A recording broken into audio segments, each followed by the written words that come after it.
وإياكم والعناد، وإياكم احذروا. بارك الله فيكم.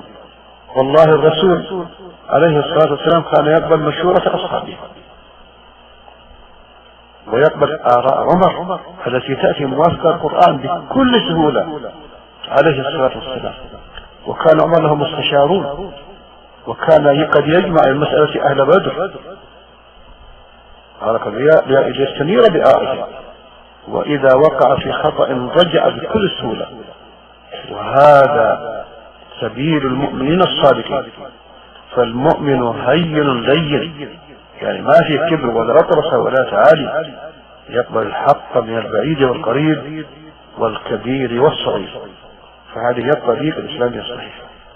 إنسان الآن يقع في ضلال فلا يرجع ويذهب يحرف ويبدل ويتلاعب بعقول الناس. هذه أدواء فتاكة، احذروها يا أخوة.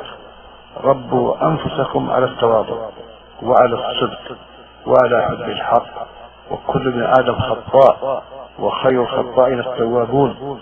ومن أخطأ منا ثم نبهه أخوه أو عدوه فعليه أن يرجع الحق. نسأل الله أن يوفقنا وإياكم